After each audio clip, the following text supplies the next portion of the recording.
here to provide another simple tip for you for using your Gammill Long Arm.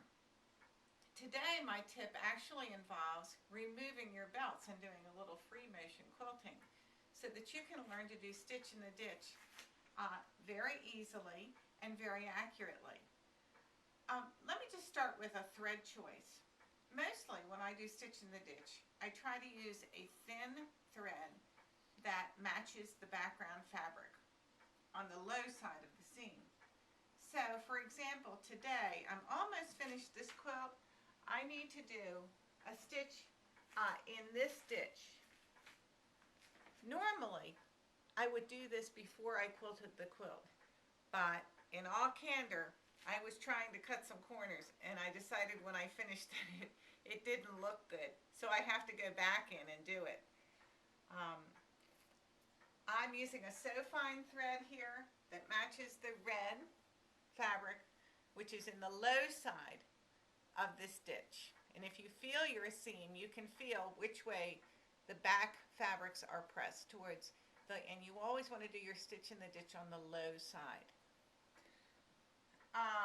I have dropped all three of my belts, so my machine head, you can see, moves extremely easily with the touch of a finger. And the other thing I've done is I have disconnected my laser light. Now the reason I do that is I find sometimes that laser light is a little annoying. You could also turn it down through the control, but I find it just as easy to reach up and flip this off.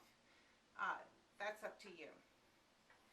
I use a very inexpensive 1-inch high-density green foam that I purchased at Joann's craft store here in America.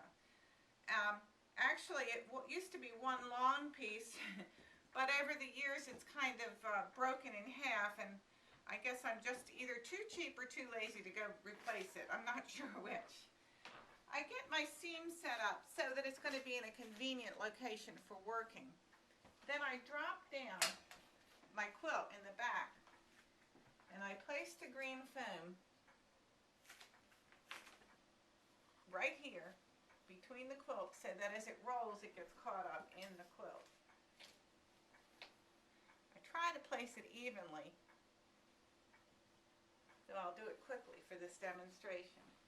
And then I take a roll. You can see the foam now is in the roll of the quilt. When I pull my head over, it's a little snug because what I've done, I have freedom of movement, but it's not flying. You can see it's relatively stable because I have lowered my bar so that I have just a little bit of tension on that head. It's not going to fly away on me. Now, I always attach my side belt just to reduce vibration when I stitch.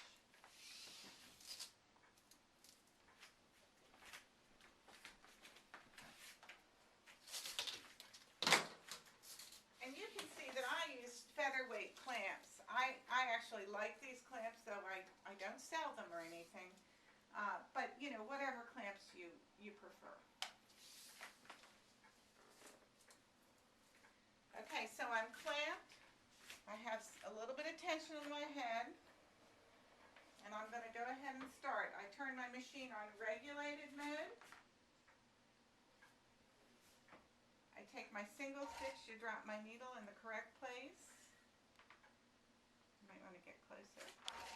And I just secure my thread ends and I start my program. And I run my head right down that ditch.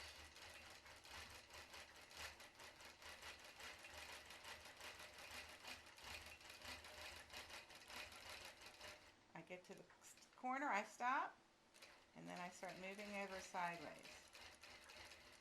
It's a little bit slower when you're moving sideways, but you can see you can get right in that ditch. It is kind of a shame that we do all this work and nobody even sees the stitching, but that's the goal. We don't want anybody to see it.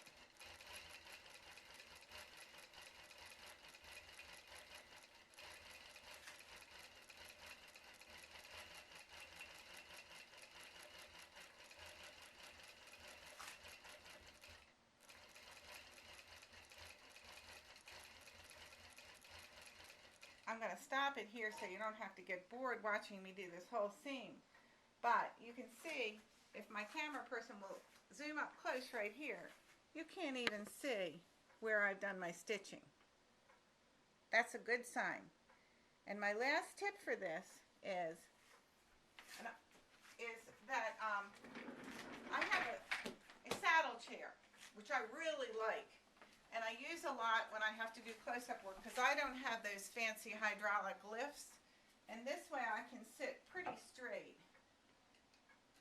And I don't have to lean over my seams. I do always try to keep my seams in a comfortable location to reduce the stress on my back. As you know, I do a lot of Baltimore album quilts, and it is difficult to do this all day comfortably because it does require a lot of concentration.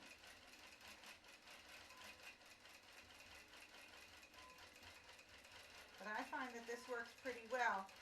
And what it avoids having to do is using your belts, clicking in all your points, and then going back and stitching them. I think this is a little bit faster.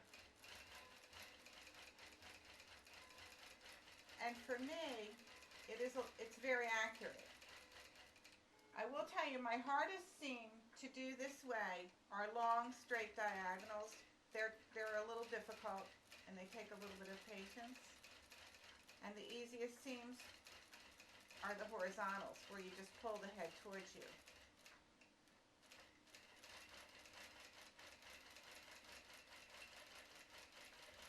I'm almost done this seam.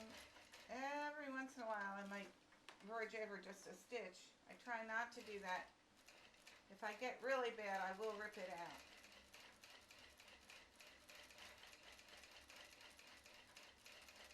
There are other techniques for doing stitch in the ditch. For example, using point-to-point line with your belts on. And some people are very good at it, and they don't need any pressure on their head, and they can just zoom right around something. Unfortunately, God did not give me that gift.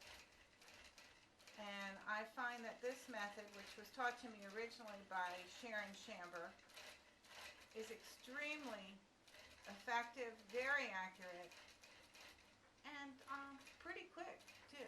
Okay, I've done this whole seam.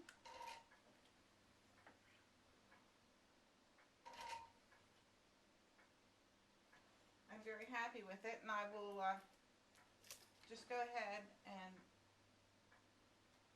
knot and bury my end.